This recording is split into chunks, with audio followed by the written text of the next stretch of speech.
So I would also say equity and rigor. And what I mean by that is I went to, I'm from Oakland. I grew up in North Oakland. I went to the school that I went to, and it was mostly Black. And I had like a 383 GPA. And then I got to college and I was still remedial everything. And now as an adult working in the education space, it's like, oh, my work wasn't on grade level. Like I was getting A's in what was supposed to be 11th grade AP English, but really it was more like 8th grade English. It was not, it wasn't rigorous. And I think equity extends there. Like, what does it make you feel like when people may say, sometimes in some of our schools that might be underfunded, our grades are inflated or the work isn't up to snuff, especially as you continue doing research? I'll just give you a statistic. Nationally, Black boys, black students, I think are under 30% in reading proficiency for their grade.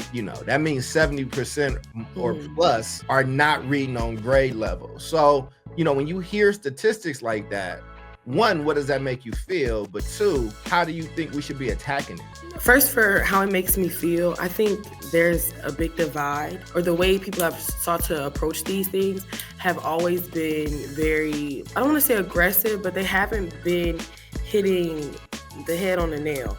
They've been very borderline. They've been very, it's like we're able to acknowledge the issues, but we aren't able to come up with a resolution for issues. And I think in our community, a lot of times we're able to identify issues again, but never a proper resolution or a proper plan to set these students up for success.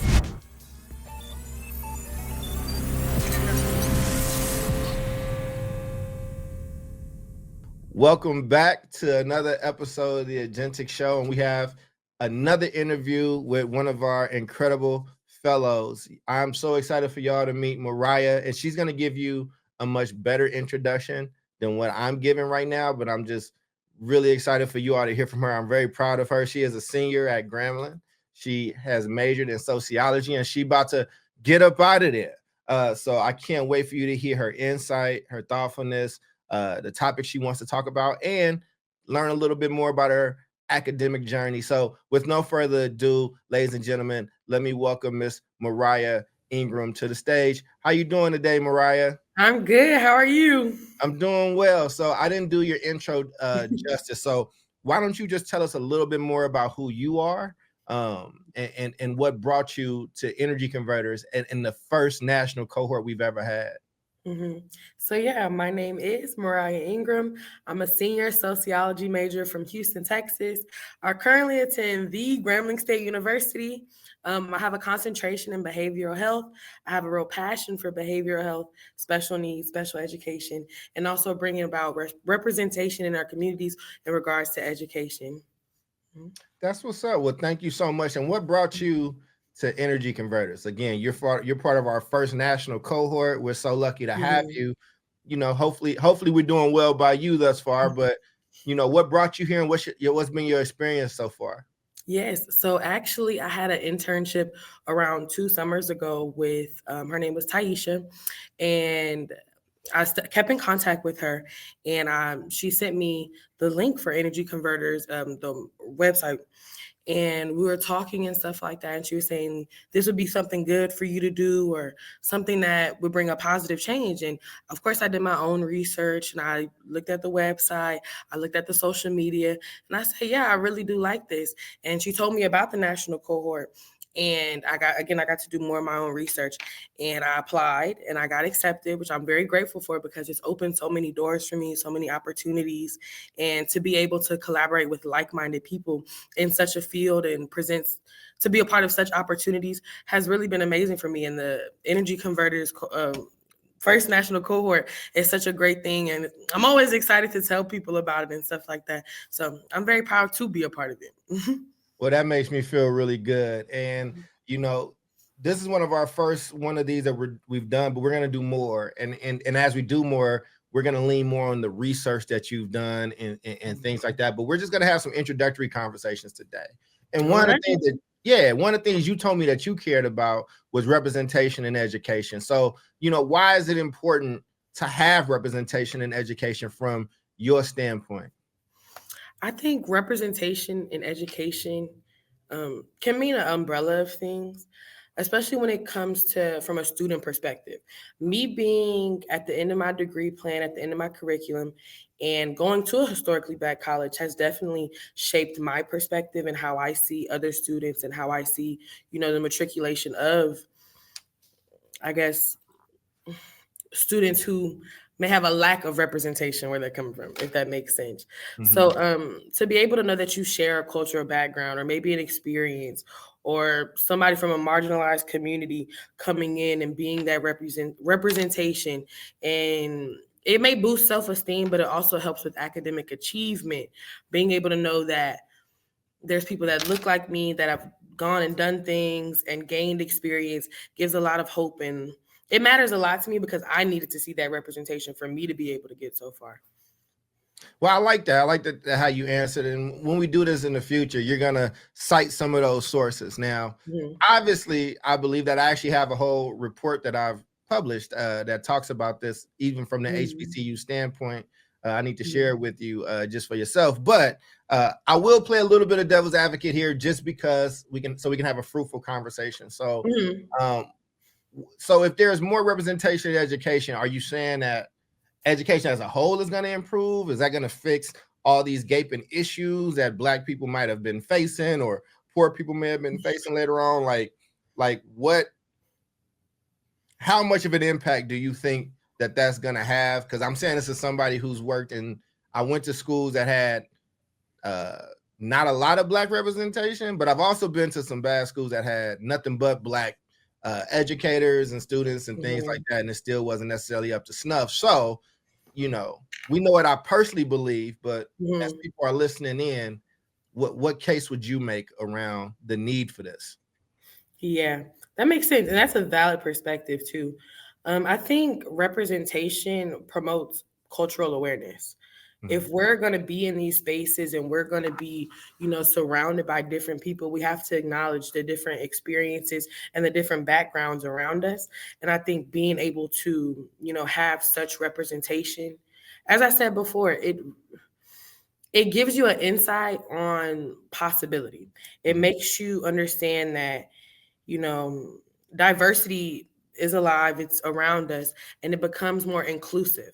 So when we're, having empathy and students are learning about different experiences outside of their own, not just in our community, but in our everyday lives, it has long-term effects. Diverse representation in our education system leads to broader career opportunities. If you see someone who looks like you, you want to model that, you want to mock that. And I Mhm. think as an adult, looking back, I think my perspective has changed so much because I didn't start off with surrounded by Black culture, if that makes sense. I was very closed minded when it came to certain things and willing to conform until I took my leap of faith and had, redirection and had to learn some things about myself and others in, predominantly Black or predominantly diverse spaces. And I think that I'm a testament to the long term outcomes of representation in our communities and being exposed to these opportunities. I think they're very valuable. I love that answer. And Mhm. what I'm hearing you talk about is a few different things. And one of the things that I'm hearing you talk about is, with this diversity, with this representation, can come Mhm. a better sense of equity. And equity, it seems to be something that you care about. So let me ask you, Mhm. what does better equity in the classroom look like? And how does Mhm. that benefit students? Mhm.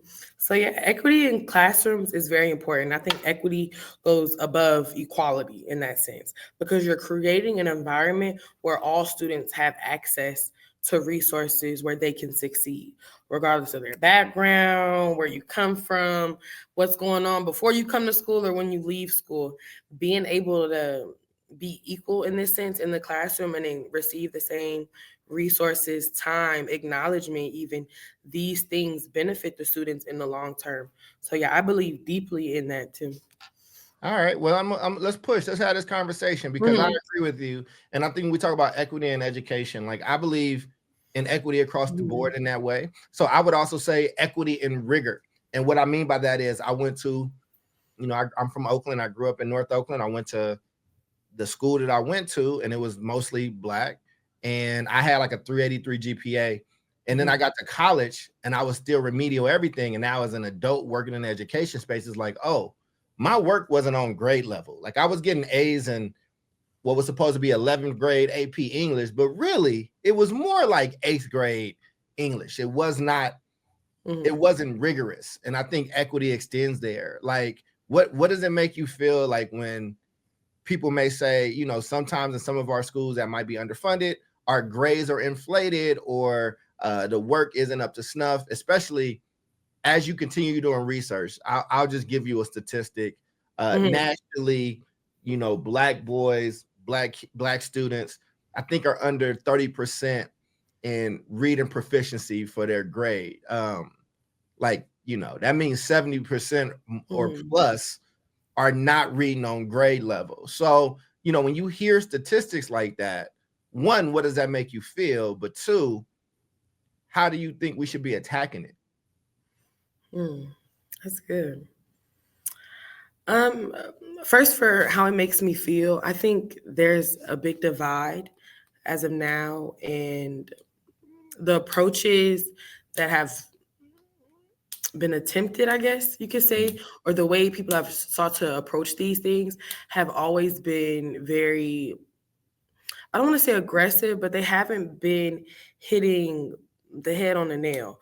They've been very borderline. They've been very, it's like we're able to acknowledge the issues, but we aren't able to come up with a resolution for issues. And I think in our community, a lot of times we're able to identify issues again, but never a proper resolution or a proper plan to set these students up for success. Right. And so for me, it really does just go back to having that equity, to having that representation and focusing on fairness. We have to recognize that these students are coming with different needs. And as educators and as people who want to promote our youth, we have to cater to these different needs and understand that they have their own experiences, challenges. And so I definitely think our approach, we have to tailor our approach when it comes to that and have a moment where we sit back, recognize error. I think self-awareness in this field is very important because we have to understand where we may have fallen short or how we can improve from that. And also offering personalized support for these students and accommodations, because it's not easy and it's not one thing that's going to cover a million things when it comes to helping students. You're going to have a tailored approach and you're going to have personalized support. And so I definitely think stuff like that is going to lead to improvement. But I would say the first step of it is self-awareness and acknowledgement of it. But yeah. Well, I'm enjoying listening to you, and you know, and I definitely got thoughts about that. As somebody who's worked in almost every level of education and worked in a superintendent's office, and you know, I never will allow my staff to say things like fairness because just life just ain't fair. So, in lieu of fairness, how do I make sure that the people I care about are prepared, or the people that I'm serving? But I'm just so excited for all the stuff you're going to learn as you kind of go deeper into your research journey, as you kind of start to realize who you are, whether you do work in sociology or not, or go further. But I want to hear a little bit more about you. Tell me about Mariah, the high school student. Tell me about her, you know, the kid that was in those classes. Let us kind of get a better feeling and sense of who you are. And then I got a follow-up question. What were you like? Yeah. Ooh. I don't think you want to know what I was like. I think you do. I think you do. Yeah. Like, So honestly, I've came a long way when it comes to me. I was the student who I needed attention outwardly, so I would do whatever it took to gain that attention. I think going back to now, that speaks to how I want to work with kids, and I address, certain things because I know how I acted and how I responded. And so, yeah, as a kid, I was flipping tables upside down, but it was purely because I wanted to be seen and acknowledged for not who I was. I just wanted to be seen, honestly. And so I was a former Boys and Girls Club kid. Me too. I was in different programs and stuff like that. And I benefited greatly from the resources and the time that people poured into me. And so now as an adult, I work at the Boys and Girls Club now, and being able to pour back into the support and pour back into the people who poured into me so deeply is such a full circle moment for me, because I know it took a lot for me to learn where I learned, to get where I am. And then even in high school, like, I was in alternative school. I was constantly in trouble, receiving Mhm. disciplinary acts, always talking and receiving demerits and stuff like that. Because again, it goes back to me being a kid. I simply wanted to be seen. I understood information. I understood, right from wrong, but I still overall wanted to be seen. I felt like a lot of times I was not seen. Of course, I had, benefit of resources and programs and stuff like that. But when it came to me going to school and me, functioning, I did not want to be a part of the game. I did not want to play, how everyone else was playing. I wanted to do what I wanted to do and get there how I wanted. And I knew it wasn't necessarily correct, but it got me where I wanted to be, if that makes sense. Well, I mean, I mean, Mhm, you are one of the most well recognized HBCUs in the country. mhm, You had a pathway, and again, our work focused on agency, and I mhm. know you all know if you deal with Right. me, I'm gonna talk about agency. So and let's lean into some of that agency based off of what you said with your story, which I think is key and Mhm, important. So mhm, how could your school have been more supportive to students like you? And I want you to lean into that agentic piece of yourself as you answer this. Like you said, you were a mhm. kid that needed some attention. You were a kid that used to act out outwardly, and something happened to where you still ended up going to Grambling. This is the beauty Right. of what energy converters, especially our national cohort, is. Mhm, For the people, the educators that are watching this, the funders that are watching this, the students, the community members that want to have a greater impact to make sure that we have mhm, more Mariahs and a positive, you know what I'm saying? Because you're saying it could mhm, have went a different way. Where can they start, and how can these schools be more supportive to a student like you? mhm, definitely, and that's a great question. I think it goes back to that representation. I feel like a lot of times I was receiving like these handouts, or it was, you know, people had a perceived understanding of why I felt how I did, or why, I acted out how I did. But it was never a direct, why do you? No one ever took the time to really break down my feelings or provide that, you know, level of care when it came to that, especially in the education system. Of course, I've had mentors and had so many people pour into me, but when it came to the system, I think I realized at an early age that it wasn't catered to me, and it wasn't going to be something that, I could just conform to. I always needed more special attention. So I think when it comes to schools being more supportive, representation matters. Having someone who will not only teach you, your basic curriculum, but having someone to provide mentorship because they genuinely care outside of this, and they want to see you do well, and they want to see you succeed. And I think it goes back to why I'm so heavily, involved, and why I care so much, and why I believe in energy converters and, things just like this, because it provides us, a platform to speak on what we've gone through and how we choose to use what we've gone through and apply direct change. So yeah. And you went to school in Houston, right? Yes. Okay. You had black teachers in Houston, right? I was in the suburbs. Oh, okay, so you didn't have it. So, Yes. because I want people to get to the nitty gritty. Did Hmm. At your school, Hmm. what did you have a lot of black teachers or teachers that look like you, or no? No, I didn't. Truthfully, I honestly had a fifth grade teacher. I will never forget her name was Miss Fernell. She Hmm. always poured into me, and she's one of the main reasons I chose an HBCU, because my mom attended one. Don't get me wrong, but she was so heavy on wanting to do something for myself, or wanting to create and establish a legacy of my own. And that's honestly the only black teacher that I felt like supported me in my journey. But outside of that, it was a predominantly white school. It was for most of my K through 12 time. Mhm. Well, look, I'm so happy that we have you, and I'm glad that we got to break this down. And I'm gonna just say this here and not just off camera, I'm looking forward to your research around how these things kind of operate and ways that they can help. I want to make sure that you find a swath of different data, like, you know what I'm saying? Also challenge yourself in that and challenge those notions. I think, you know, we work to build agency in young people. And what I say to that is, I would love to fix all the systems. I would love for poverty not to be a thing, for us to have great teachers and teachers that look like our students and things like that.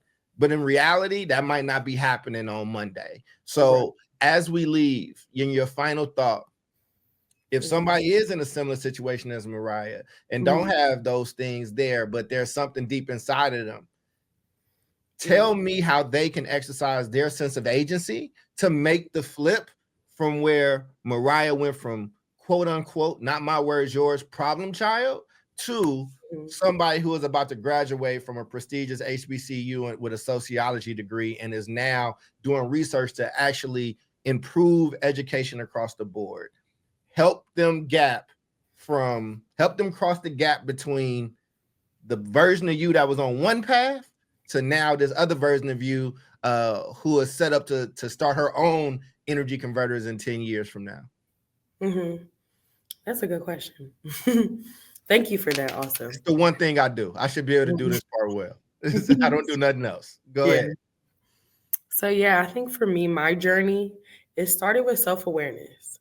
And it's not always easy to identify, you know, where you could have been better, where you could have, you know, went wrong, or areas of improvement and stuff like that. But for me, it took self-awareness, and it took the time for me to actually sit back and think, this system does not have, you know, the best in mind, I guess, if that makes sense. It doesn't really have. I mean, I get what you're saying, but I want you to articulate yourself. It doesn't have the best what in mind for whom? What do you mean? I would say, well, let me rephrase it then. It doesn't have my benefit in mind. It is a system that is built on giving you the requirements, giving you the basic what you need, but it doesn't directly cater to, you know, the ups and the downs or your personal experience. And it doesn't talk about how, you know, as you matriculate, things change, you grow, your mindset changes. And so for me, becoming self-aware that, you know, maybe this system may not be working directly in my favor, but there's ways that I can make it work in my favor. There's ways that I can improve my behavior and how I communicate to, you know, better find things that I need, and make myself feel value, and that I understand, you know, things haven't always been how I wanted them to go. And I faced a lot of redirection in my journey. But I think it all goes back to that self-awareness of knowing that this is a system that needs changing, because I am, you know, I was once functioning in a system that only threw disciplinary consequences at me and only threw me, you know, retaliation. And it was always, well, I was always rebellious and wanting to do things for myself. So yeah, self-awareness, and also understanding the power that you have and putting yourself in spaces and areas that give you power and that allow you to grow. And to be able to say, now I'm attending, you know, a historically Black college surrounded by like-minded individuals, being led by professors who share the same experiences as me, who represent so much, has really shaped me and has really, you know, I would say, again, redirected me to where I needed to be based on how I was. So knowing. I got another follow-up question to just take you out of it, because I like what you're saying. You know, you sound very studious, and I like it. I'm about to ask you another real question, and I need Mariah from Houston to answer this question. So Mariah from Houston is now at the age she is and has accomplished what she has accomplished and moving forward. And she is the teacher in the room with little Mariah flipping over tables and doing the most. What does this Mariah say to that little Mariah? And I need you to not sugarcoat it. I'm going to give you the actual screen because I want to hear this and I want you to be honest. That is such a good question. And honestly, like I told you earlier, I used to go to the Boys and Girls Club. Now I work at the Boys and Girls Club. And so I have a lot of those like moments where I have to sit back and say, oh, wow, like, is this what I used to do? Is this, the attitude that I used to give? And to answer your question, I would take my deep breath and say, what's going on? How was school? How was home? Um, what is making you feel like this today? Is there something that I can do? Is there a way we can come up with a proper resolution or a proper compromise to get you to calm down, but also engage? Because I always wanted to be engaged and I always wanted, you know, to be understood, but I felt like it was always a fight or it was always, I had to stand my ground or I had to be defensive. But to tell my little self that and to look at myself and, drop my guard and ask, what's going on? Why do you feel like this? How can I engage you? I think it takes the levels of understanding and it takes time and the will. It's never just shutting someone down or you're not doing what you're supposed to do. It takes someone wanting to know. And I think I want to know. I would sit her down and learn more and ask my why. Well, Mariah, I think you've been great. I can't wait for us to have more conversations here. For anybody that's watching this, again, this young lady's about to graduate. If you're looking for interns, if you're looking for somebody that can have these kind of perspectives and go into these places and give an opportunity where present Mariah can mentor past Mariahs, her information is right there. Her email address is Engrum at gsumail.gram.edu. Oh, you got to love those university emails. And Mariah, I will say this. You said a lot of beautiful things today. I think there's a few different points that we can pull out and help you with a blog around it so we can get your voice out there and kind of continue to build up your social media presence. But we're so lucky and blessed to have you. Are there any parting thoughts or any questions that you may have for me before I let you go? Thank you. Thank you for that. Honestly, I just want to say when it comes to being a change agent, it starts with you and it starts with self awareness. And I'm very grateful that I have the opportunity to show how far I've come and showcase my experience and learn from such great leaders and experience things that I didn't think I would experience. If you went back and asked that little girl in high school in her little alternative classroom, would she see herself being a senior at HBCU with such opportunities? I would not have believed you. So, yeah, again, thank you for the opportunity, Dr. Cole. And I'm very grateful to be able to share my experience and my story. Absolutely. For Mariah, I'm Dr. Charles Cole III, and come back with us later on for more interviews. You'll be able to see Mariah again, along with some more of our just incredible, incredible fellows. We're so excited for them and everything that they're doing. If you forget their information, but you want to reach out and hear specifically from one of these people that you've heard from, do so, and I will connect you to them directly. Mariah, thank you so much. Thank you.